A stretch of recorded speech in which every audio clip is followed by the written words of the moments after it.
मुंशी प्रेमचंद जी की कहानी बूढ़ी काकी। बुढ़ापा बहुधा बचपन का पुनरागमन हुआ करता है। बूढ़ी काकी में जिह्वा स्वाद के सिवा और कोई चेष्टा शेष न थी और न अपने कष्टों की ओर आकर्षित करने का रोने के अतिरिक्त दूसरा कोई सहारा ही। समस्त इंद्रियां, नेत्र, हाथ और पैर जवाब दे चुके थे। पृथ्वी पर पड़ी रहती और जब घर वाले कोई बात उनकी इच्छा के प्रतिकूल करते या भोजन का समय टल जाता, उसका परिमाण पूर्ण न होता अथवा बाजार से कोई वस्तु आती और उन्हें न मिलती तो रोने लगती थी। उनका रोना सिसकना साधारण न था, वह गला फाड़ फाड़ कर रोती थी। उनके पतिदेव को स्वर्ग सिधारे कालांतर हो चुका था। बेटे तरुण होकर चल बसे थे।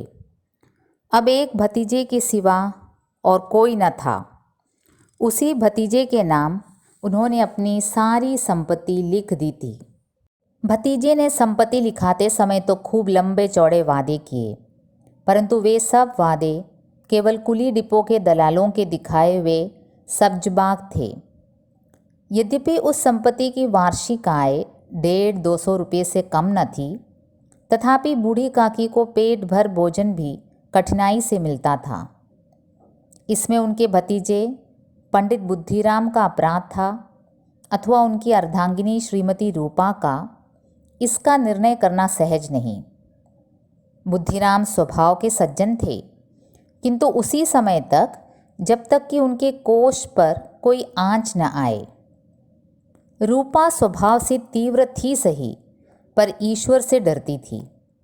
अतएव बूढ़ी काकी को उसकी तीव्रता उतनी न खलती थी जितनी बुद्धिराम की भलमनसाहत।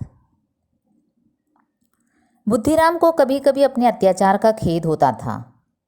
विचारते कि इसी संपत्ति के कारण मैं इस समय भला मानुस बना बैठा हूँ। यदि मौखिक आश्वासन और सूखी सहानुभूति से स्थिति में सुधार हो सकता तो उन्हें कदाचित कोई आपत्ति न होती, परंतु विशेष व्यय का भय उनकी सचेष्टा को दबाए रखता था। यहाँ तक कि यदि द्वार पर कोई भला आदमी बैठा होता और बूढ़ी काकी उस समय अपना राग अलापने लगती तो वह आग हो जाते और घर में आकर जोर से डांटते। लड़कों को बुढ़ों से स्वाभाविक विद्वेष होता ही है, और फिर जब माता पिता का यह रंग देखते तो बूढ़ी काकी को और भी सताया करते। कोई चुटकी काट कर भागता, कोई उन पर पानी की कुल्ली कर देता। काकी चीख मार कर रोती, परंतु यह बात प्रसिद्ध थी कि वह केवल खाने के लिए रोती हैं। अतएव उनके संताप और आर्तनाद पर कोई ध्यान नहीं देता था। हाँ, काकी कभी क्रोधातुर होकर बच्चों को गालियां देने लगती तो रूपा घटनास्थल पर अवश्य आ पहुंचती। इस भय से काकी अपनी जिह्वा कृपाण का कदाचित ही प्रयोग करती थी। यद्यपि उपद्रव शांति का यह उपाय रोने से कहीं अधिक उपयुक्त था। संपूर्ण परिवार में यदि काकी से किसी को अनुराग था तो वह बुद्धिराम की छोटी लड़की लाडली थी। लाडली अपने दोनों भाइयों के भय से अपने हिस्से की मिठाई चबेना बूढ़ी काकी के पास बैठकर खाया करती थी। यही उसका रक्षागार था, और यद्यपि काकी की शरण उनकी लोलुपता के कारण बहुत महंगी पड़ती थी, तथापि भाइयों के अन्याय से कहीं सुलभ थी। इसी स्वार्थानुकूलता ने उन दोनों में प्रेम और सहानुभूति का आरोपण कर दिया था। रात का समय था। बुद्धिराम के द्वार पर शहनाई बज रही थी और गांव के बच्चों का झुंड विस्मयपूर्ण नेत्रों से गाने का रसास्वादन कर रहा था।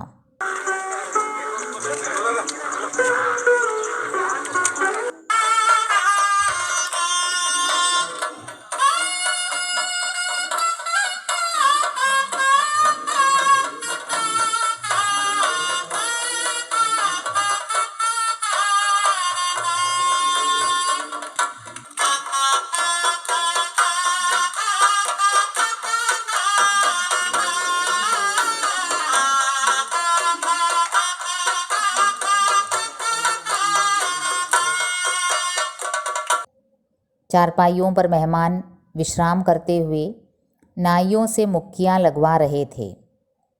समीप ही खड़ा हुआ भाट बिरदारवली सुना रहा था और कुछ भावज्ञ मेहमानों के वाह वाह पर ऐसा खुश हो रहा था मानो इस वाह वाह का यथार्थ में वही अधिकारी है।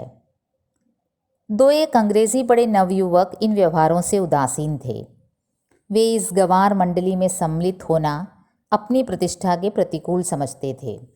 आज बुद्धिराम के बड़े लड़के सुखराम का तिलक आया है। यह उसी का उत्सव है। घर के भीतर स्त्रियां गा रही थी और रूपा मेहमानों के लिए भोजन के प्रबंध में व्यस्त थी।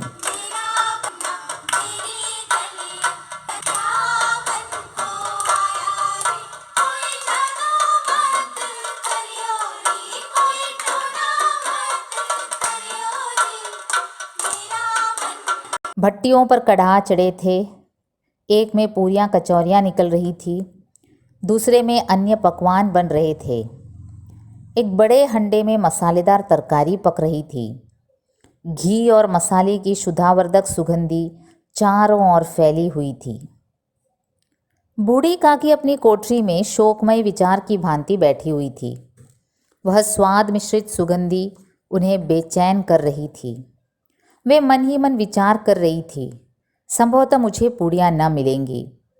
इतनी देर हो गई, कोई भोजन लेकर नहीं आया। मालूम होता है सब लोग भोजन कर चुके, मेरे लिए कुछ न बचा। यह सोचकर उन्हें रोना आया, परंतु अपशकुन के भय से वे रो न सकीं। आहा, कैसी सुगंधी है, अब मुझे कौन पूछता है।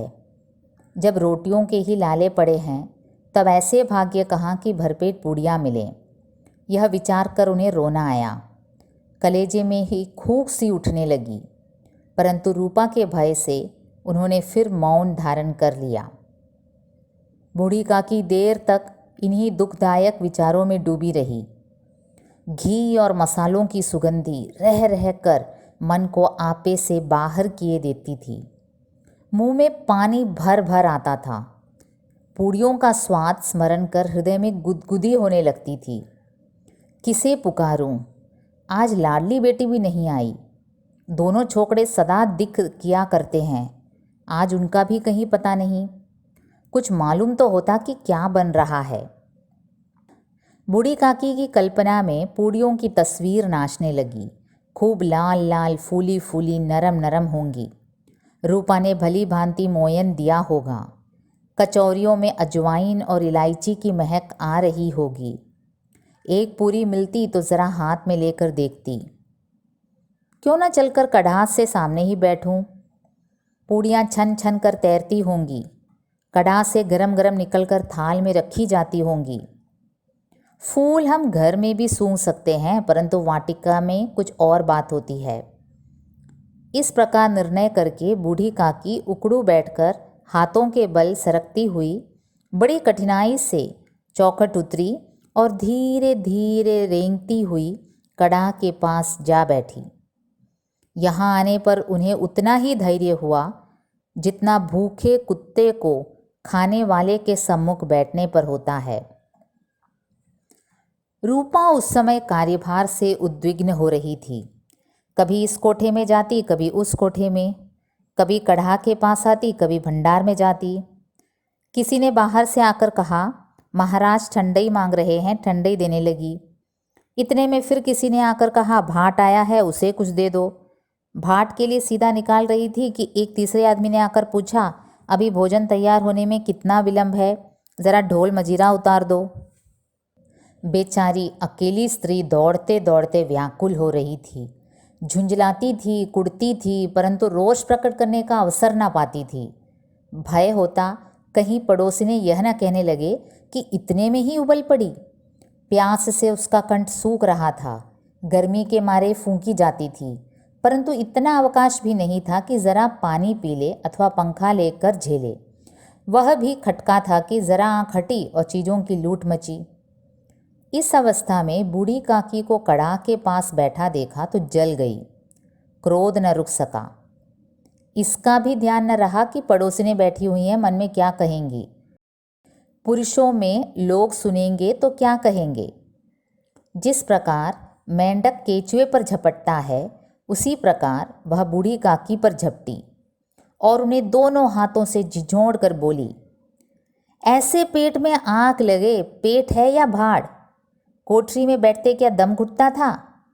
अभी मेहमानों ने नहीं खाया, भगवान को भोग नहीं लगा, तब तक धैर्य न हो सका।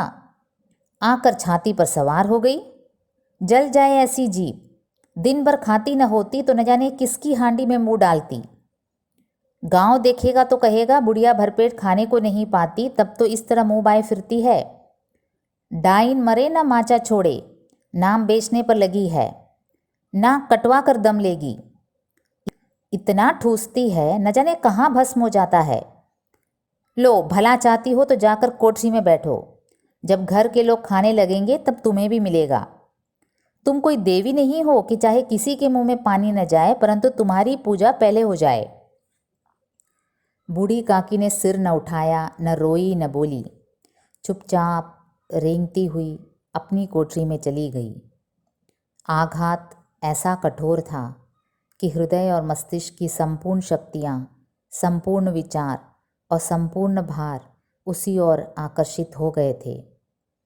नदी में जब कगार का कोई बृहद खंड कट कर गिरता है तो आसपास का जल समूह चारों ओर से उसी स्थान को पूरा करने के लिए दौड़ता है। भोजन तैयार हो गया, आंगन में पत्तल पड़ गए, मेहमान खाने लगे। स्त्रियों ने जेवनार गीत गाना आरंभ कर दिया। मेहमानों के नाई और सेवकगण भी उसी मंडली के साथ, किंतु कुछ हटकर भोजन करने बैठे थे।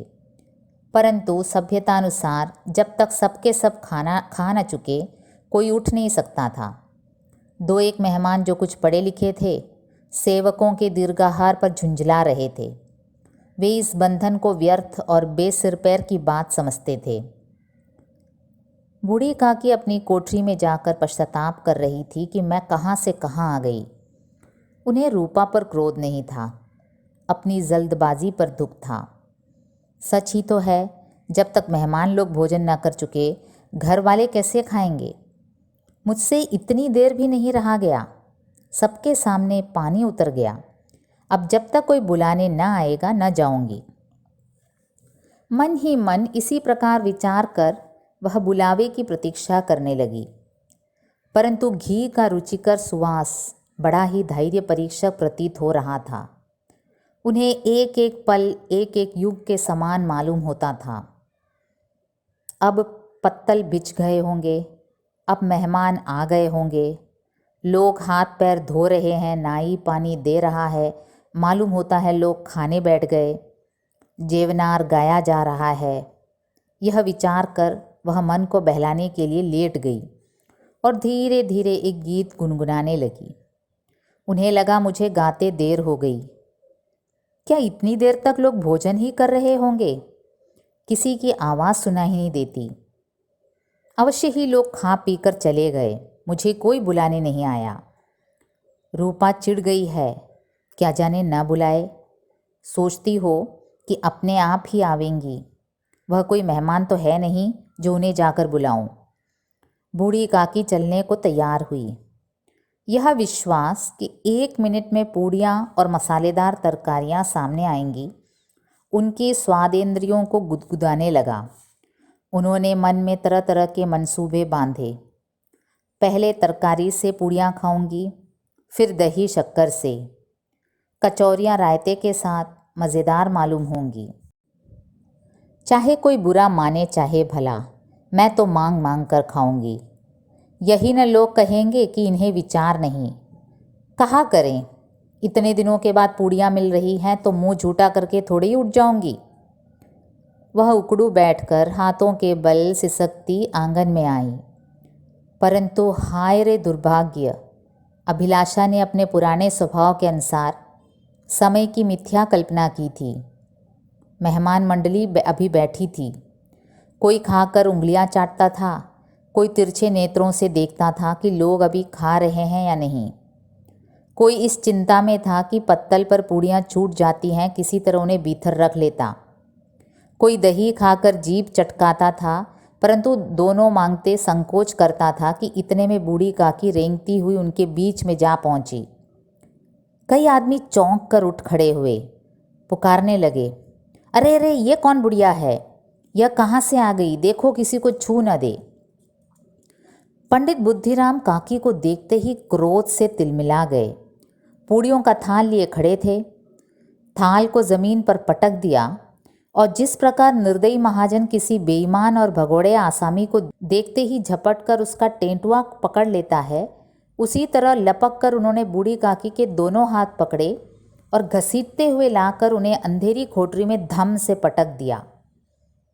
आशारूपी वाटिका लू के एक झोंके से नष्ट विनष्ट हो गई।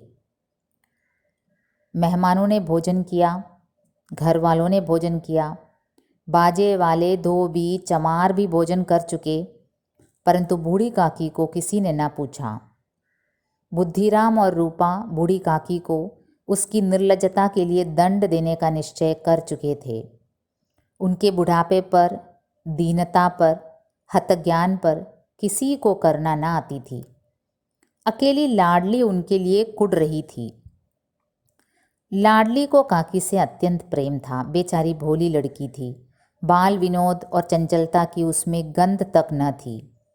दोनों बार जब उसके माता पिता ने काकी को निर्दयता से घसीटा तो लाडली का हृदय ऐंठ कर रह गया। देखते झुंझला रही थी कि यह लोग काकी को क्यों बहुत सी पूड़ियाँ नहीं दे देते। क्या मेहमान सबकी सब खा जाएंगे? और यदि काकी ने मेहमानों से पहले खा लिया तो क्या बिगड़ जाएगा? वह काकी के पास जाकर उन्हें धैर्य देना चाहती थी, परंतु माता के भय से न जाती थी। उसने अपने हिस्से की पूड़ियाँ बिल्कुल न खाई थी, अपनी गुड़ियों की पिटारी में बंद कर रखी थी। वह उन पूड़ियों को काकी के पास ले जाना चाहती थी। उसका हृदय अधीर हो रहा था। बूढ़ी काकी मेरी बात सुनते ही उठ बैठेंगी, पूड़ियाँ देखकर कैसी प्रसन्न होंगी, मुझे खूब प्यार करेंगी। रात के 11 बज गए थे। रूपा आंगन में पड़ी सो रही थी। लाडली की आंखों में नींद न आती थी। काकी को पूड़ियाँ खिलाने की खुशी उसे सोने न देती थी। उसने गुड़ियों की पिटारी सामने ही रखी थी। जब विश्वास हो गया कि अम्मा सो रही है तो वह चुपके से उठी और विचारने लगी, कैसे चलूं? चारों ओर अंधेरा था, केवल चूल्हों में आग चमक रही थी। चूल्हों के पास एक कुत्ता लेटा हुआ था। लाडली की दृष्टि द्वार के सामने वाले नीम की ओर गई। उसे मालूम हुआ कि उस पर हनुमान जी बैठे हुए हैं। उनकी पूंछ, उनकी गदा सब स्पष्ट दिखलाई दे रही थी। मारे भय के उसने आंखें बंद कर ली। इतने में कुत्ता उठ बैठा। लाडली को ढाढ़स हुआ। कई सोए हुए मनुष्यों के बदले एक जागता हुआ कुत्ता उसके लिए अधिकतर धैर्य का कारण हुआ। उसने पिठारी उठाई और बूढ़ी काकी की कोठरी की ओर चली। बूढ़ी काकी को केवल इतना स्मरण था कि किसी ने मेरे हाथ पकड़कर घसीटे, फिर ऐसा मालूम हुआ जैसे कोई पहाड़ पर उड़ाए लिए जाता है। उनके पैर बार बार पत्थरों से टकराए। जब किसी ने उन्हें पहाड़ पर पटका, वे मूर्छित हो गईं। जब वे सचेत हुई तो किसी का ज़रा भी आहत न मिलती थी। समझा कि सब लोग खा पी कर सो गए और उनके साथ मेरी तकदीर भी सो गई। रात कैसे कटेगी? राम राम क्या खाऊं? पेट में अग्नि धधक रही है। हाँ, किसी ने मेरी सुध न ली। क्या मेरा ही पेट काटने से धन जुट जाएगा? इन लोगों को इतनी भी दया नहीं आती कि न जाने बुढ़िया कब मर जाए, उसका क्यों जी दुखाएं। मैं पेट की रोटियां ही खाती हूँ कि और कुछ। इस पर यह हाल। मैं अंधी उपाहिश ठहरी, न कुछ सुनूं न बूझूं। यदि आंगन में चली गई तो बुद्धिराम से इतना कहते न बनता था कि काकी अभी लोग खा रहे हैं, फिर आना। मुझे घसीटा, पटका। उन्हीं पूड़ियों के लिए रूपा ने सबके सामने गालियाँ दी। उन्हीं पूड़ियों के लिए इतनी दुर्गति करने पर भी उनका पत्थर का कलेजा ना पसीजा। सबको खिलाया, मेरी बात तक न पूछी। जब तब ही न दी तो अब क्या देंगी? यह विचार कर काकी निराशमय संतोष के साथ लेट गई। ग्लानि से गला भरा भर भर आता। परंतु मेहमानों के भय से रोती न थी। सहसा उनके कानों में आवाज़ आई, काकी उठो, मैं पूड़ियाँ लाई हूँ। काकी ने लाडली की बोली पहचानी, चटपट उठ बैठी, दोनों हाथों से लाडली को टटोला और उसे गोद में बिठा लिया। लाडली ने पूड़ियाँ निकाल कर दी। काकी ने पूछा, क्या तुम्हारी अम्मा ने दी हैं? लाडली ने कहा, नहीं, ये मेरे हिस्से की हैं। काकी पूड़ियाँ पर टूट पड़ी। 5 मिनट में पिटारी खाली हो गई। लाडली ने पूछा, काकी पेट भर गया? जैसे थोड़ी सी वर्षा ठंडक के स्थान पर और भी गर्मी पैदा कर देती है, उसी भांति इन थोड़ी सी पूड़ियों ने काकी की क्षुधा और इच्छा को उत्तेजित कर दिया था। बोली, नहीं बेटी, जाकर अम्मा से और मांग लाओ। लाडली ने कहा, अम्मा सोती हैं, जगाऊंगी तो मारेंगी। काकी ने पिटारी को फिर टटोला। उसमें कुछ खुरचन गिरे थे, उन्हें निकाल कर वे खा गई। बार बार होंठ चाटती थी, चटकारे भरती थी। अफसोस रहा था कि और पूड़ियाँ कैसे पाऊँ। संतोष सेतु जब टूट जाता है तब इच्छा का बहाव अपरिमित हो जाता है। मतवालों को मद का स्मरण कराना उन्हें मदांत बनाना है। काकी का अधीर मन इच्छा के प्रबल बहाव में बह गया। उचित और अनुचित का विचार जाता रहा। वे कुछ देर तक उस इच्छा को रोकती रही। सहसा लाडली से बोली, मेरा हाथ पकड़कर वहाँ ले चलो जहाँ मेहमानों ने बैठकर भोजन किया है। लाडली उनका अभिप्राय समझ न सकी। उसने काकी का हाथ पकड़ा और ले जाकर जूठे पत्तलों के पास बिठला दिया। दीन, क्षुधातुर, हतज्ञान बुढ़िया पत्तलों से पूड़ियों के टुकड़े चुन चुन कर भक्षण करने लगी। ओह, दही कितना स्वादिष्ट था, कचौरियाँ कितनी सलोनी, खस्ता कितने सुकोमल। काकी बुद्धिहीन होते हुए भी इतना जानती थी कि मैं जो काम कर रही हूँ वो मुझे कदापि नहीं करना चाहिए। मैं दूसरों के झूठे पत्तल चाट रही हूँ, परंतु बुढ़ापा तृष्णा रोग का अंतिम समय है, जब संपूर्ण इच्छाएं एक ही केंद्र पर आ जाती हैं। बूढ़ी काकी का यह केंद्र उनकी स्वादेंद्रिय थी। ठीक उसी समय रूपा की आंख खुली। उसे मालूम हुआ कि लाडली उसके पास नहीं है। वह चौंकी, चारपाई के इधर उधर ताकने लगी कि कहीं नीचे तो नहीं गिर पड़ी। उसे वहाँ न पाकर वह उठ बैठी तो क्या देखती है कि लाडली जूठे पत्तलों के पास चुपचाप खड़ी है और बूढ़ी काकी पत्तलों पर पूड़ियों के टुकड़े उठा उठा कर खा रही है। रूपा का हृदय सन्न हो गया। किसी गाय की गर्दन पर छुरी चलते देखकर जो अवस्था उसकी होती, वही उस समय हुई। एक ब्राह्मणी दूसरों का जूठा पत्तल टटोले, इससे अधिक शोकमय दृश्य असंभव था।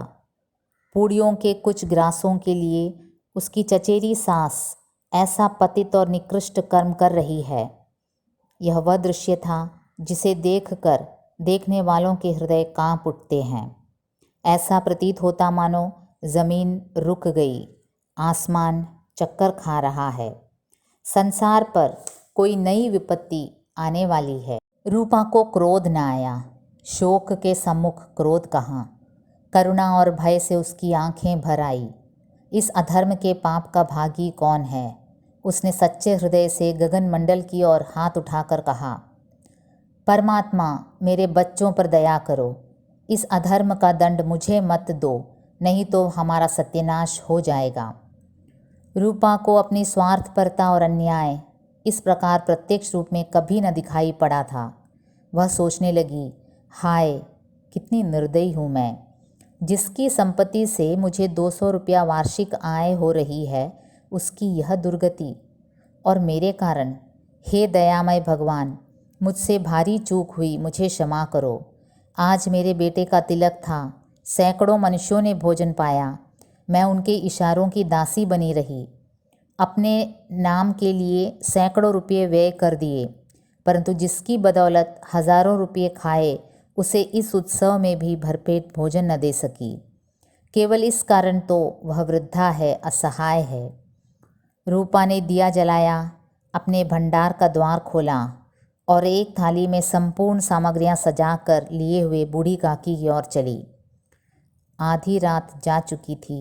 आकाश पर तारों के थाल सजे हुए थे और उन पर बैठे हुए देवगण स्वर्गीय पदार्थ सजा रहे थे, परंतु उनमें किसी को वह परमानंद प्राप्त न हो सकता था जो बूढ़ी काकी को अपने सम्मुख थाल देखकर प्राप्त हुआ था। रूपा ने कंठावरुद्ध स्वर में कहा, काकी उठो, भोजन कर लो। मुझसे आज बड़ी भूल हुई, उसका बुरा न मानना। परमात्मा से प्रार्थना कर दो कि वह मेरा अपराध क्षमा कर दे।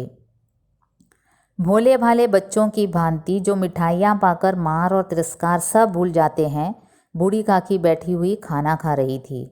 उनके एक एक रोए से सच्ची सदिच्छाएं निकल रही थी और रूपा बैठी इस स्वर्गीय दृश्य का आनंद लूटने में निमग्न थी।